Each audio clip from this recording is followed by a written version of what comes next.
Hola, ¿qué tal? Venga, el trabajo de esta semana lo vamos a centrar exclusivamente en el artículo 21, ¿vale? Porque es un poco largo, entonces vamos a ver solo el artículo 21 y el valor correspondiente. Hacemos lo de siempre, vamos al texto y vamos explicando cada una de sus partes. El artículo 21 dice que toda persona tiene derecho a participar en el gobierno de su país, directamente o bien por medio de representantes libremente escogidos. En España, cualquier persona a partir de la mayoría de edad puede presentarse como candidato en unas elecciones. A veces me habéis preguntado en clase, pero Carlos, ¿hacen falta estudios universitarios o algún tipo de licenciatura? No. Tú a partir de los 18 años te afilias a un partido y a partir de ahí puedes iniciar tu carrera política y convertirte en candidato cuando sea. Claro, este primer apartado dice que también tú puedes elegir a esos candidatos, y es verdad, cada vez que se celebran unas elecciones, yo voy al colegio electoral, presento mi carnet de identidad, cojo la papeleta de turno y ahí aparecen los candidatos a los que yo puedo votar. En este sentido quiero matizaros que hay dos tipos de listas. Lo que se llaman las listas cerradas, que por ejemplo cuando tú vas a votar al Parlamento, ¿no? Pues entras en el colegio electoral, coges la papeleta del partido y ahí aparecen un montón de nombres que son los que cada partido ha decidido van a ser sus futuros posibles representantes. Esa lista es cerrada, es decir, tú ahí no puedes elegir a uno, a otro o a otro. Si emites ese voto, todos esos y en ese orden se han convertido en los candidatos. Pero luego, por ejemplo, están las listas para el Senado. Las listas para el Senado son unas papeletas así de grandes donde aparecen todos los partidos políticos y los candidatos que cada partido político presenta a esas elecciones. En ese caso son listas abiertas, es decir, tú puedes elegir la persona que tú consideres.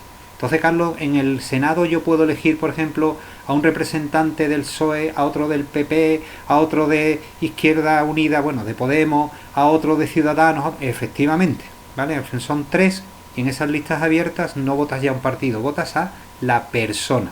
De esa manera, los españoles pues podemos ejercer el derecho al voto y, como dice esta primera parte, tú puedes, si quieres, convertirte en representante y hacer una función política o puedes elegir a las personas que quieres que te representen.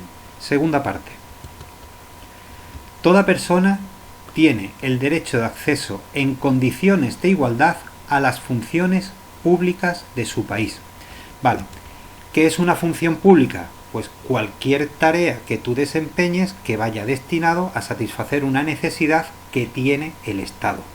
Está claro, por ejemplo, que la función pública de los políticos la conocemos todos, pero también existe en España lo que se llaman los funcionarios. Estas personas hacen una función pública. Un funcionario es alguien que normalmente, ¿no?, a partir de una oposición, es decir, en un examen en el que ha tenido que competir con un montón de gente, pues obtiene un puesto de trabajo. ¿Quién es el jefe de esa persona? Es el Estado. Es decir, el Estado es quien paga directamente a la persona que ha obtenido esa plaza. Por lo tanto, un funcionario es aquella persona que a través de una posición realiza un trabajo que satisface la necesidad del Estado. Normalmente, como entenderéis, tiene relación con lo que es la gestión administrativa, ¿vale? Es el funcionario, digamos, más frecuente. El Estado necesita que haya muchísimas personas en España pues que estén trabajando para facilitarle la información y los recursos que él necesita. Luego, toda persona, si quiere, puede convertirse en funcionario y desempeñar una función pública. Vamos con la tercera parte. La voluntad del pueblo es la base de la autoridad del poder público. Esta voluntad, es decir, lo que el pueblo quiere, lo puede expresar mediante elecciones auténticas que habrán de celebrarse periódicamente, es decir, cada cierto tiempo, por sufragio universal e igual, y por voto, que además tiene que ser secreto u otro procedimiento equivalente, pero siempre que garantice la libertad de ese voto. Vamos a ir parte por parte. En este artículo lo primero que se dice es que quien tiene el poder es el pueblo. Que muchas veces nosotros decimos, no, la culpa es de los políticos, la culpa es de los políticos. Bueno, los políticos están ahí porque la gente los ha votado. Yo siempre digo, me lo habéis escuchado decir en clase muchas veces, que la política tarde o temprano entra en nuestras casas. Es decir, ahora mismo hay una forma de gobierno, hay una coalición que está gobernando y que está tomando una serie de decisiones que indudablemente están afectando a todas las familias. La posibilidad que tenemos nosotros, si estamos de acuerdo o no estamos de acuerdo con lo que se está haciendo, es a través de esas elecciones periódicas en las cuales tú vas cambiando, digamos, quién debe gobernar. Por lo tanto, en democracia el poder, la última palabra, siempre la va a tener el pueblo. En segundo lugar, ¿quiénes pueden votar? Pueden votar aquellas personas que son mayores de edad. Acordad la diferencia entre edad nubil, ¿no?, y mayoría de edad. La edad nubil era para casarse. La mayoría de edad es el momento en el que ya te has convertido en adulto y empiezas a tener y a disfrutar de todos los derechos y obligaciones que te corresponden como ciudadano. ¿Qué características tiene que tener ese voto? 2. Una, el voto es libre, es decir, nadie debe votar de forma coaccionada o de forma obligada. Por eso es muy importante que conforme vayáis creciendo, os vayáis creando vuestra propia opinión acerca de cuál es la ideología política o el partido que mejor representa la forma de gobierno que vosotros entendéis necesita, pues en este caso, España. Pero claro, para que un voto sea libre, primero requerirá de un conocimiento.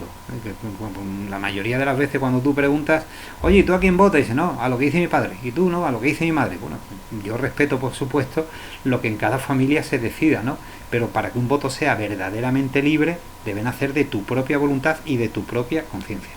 Y en segundo lugar, ese voto tiene que ser secreto. Es decir, el derecho al voto no lo puede conocer nadie. ¿Alguna vez me habéis preguntado en clase, Carlos, ¿y tú a quién votas? Y yo siempre te he dicho lo mismo. Perdona, pero según la Constitución española y los derechos humanos, el voto es secreto y pertenece a nuestra propia conciencia, ¿vale? No tienes por qué, no, si quieres compartirlo, lo compartes, pero no tienes ninguna obligación. ¿Dónde y cómo votamos? Pues votamos cuando vamos al colegio electoral y presentando nuestra documentación, donde está nuestra personalidad jurídica, ese DNI, ¿no? En función de las listas, ¿no? Pues tú tienes que ir, te miras, lo que se llama el censo, ¿no? Dice, bueno, pues según el censo, que es una cartita que todos recibimos, donde nos dicen cuál es el colegio electoral en el que tenemos que votar. Entonces tú vas allí, te ves en la lista y dices, vale, pues yo tengo que votar en la mesa B, te vas para allá y votas. Eso es un voto que va en sobre, como sabes, se deposita en la urna. Pero también existe la posibilidad de que tú puedas votar por correo. ¿Por qué? Porque si tú estás empadronado, por ejemplo, en Córdoba, pero estás viviendo por una situación concreta en Italia, la gente de Córdoba está esperando que tú votes y tú físicamente no puedes estar. En ese caso puedes emitir tu voto por correo. Recordad que siempre se vota en el sitio en el que estás empadronado. Esta es la palabra, ¿vale? No se vota en el sitio en el que en ese momento estás viviendo. Hay personas, por ejemplo, que viven aquí en el Aljarafe, pero siguen estando empadronados en Sevilla. Por lo tanto, cuando lleguen las elecciones municipales, al alcalde que votarán será al alcalde de Sevilla, aunque estén viviendo aquí, y tendrán que bajar a Sevilla a votar. Hoy en día no se permite todavía lo que es en las elecciones, digamos, generales, municipales que veremos ahora, el voto por internet. Por un tema de seguridad, pues ese salto, digamos, todavía no lo hemos dado. Vale, ¿qué más cosas? Que las tengo aquí apuntadas para que no se me olvide ninguno. Vale, sí, esta es importante. El único o la única forma de gobierno que respeta los derechos humanos es la democracia. ¿Por qué? Pues porque está basado en lo que se considera un Estado de Derecho. Es decir, si tú quieres que todo el mundo tenga protegidos sus derechos y tenga una vida digna, la única forma de gobierno que eso puede llegar a garantizarlo es la democracia. En los regímenes totalitaristas, donde hay un dictador, pues esto resulta evidentemente mucho más difícil. ¿Por qué? Pues porque ya de entrada, imagínate, la libertad de expresión, como vimos en el artículo pasado, está siendo absolutamente coaccionada con la censura. En un país donde la gente no es libre para decir lo que piensa o votar a un partido, pues no se van a garantizar nunca que se están respetando todos los derechos ni la dignidad de la persona. Y lo último que me queda, pues serían los referéndums, las elecciones. Existen principalmente cuatro. Primero, bueno, los referéndums son cada X años, normalmente cada 4 años. El primero es el general, no doy muchas pistas. El segundo son las elecciones autonómicas, os podéis hacer una idea a quién se elige ahí. El tercero son las municipales, ¿vale? Y el último, el cuarto, son al Parlamento Europeo. ¿Vale? Si queréis, lo vamos viendo de grande a chico, ¿no? Para el Parlamento más grande serían los europeos. Luego vendrían las elecciones generales, que son en las que se votan al gobierno del país. Luego, un poco más pequeño, serían las elecciones a tu comunidad autónoma. Y luego, finalmente, la más chiquitita, serían las votaciones para tu propio municipio o tu propia provincia, ¿vale? Bueno, antes de terminar, vamos a dejar algunas cosas claras. Los vídeos hay que verlos y hay que terminar de verlos. Yo creo que es fundamental. De hecho, en el cuestionario que os he puesto al lado hay preguntas que, si habéis visto el vídeo, automáticamente las vais a resolver.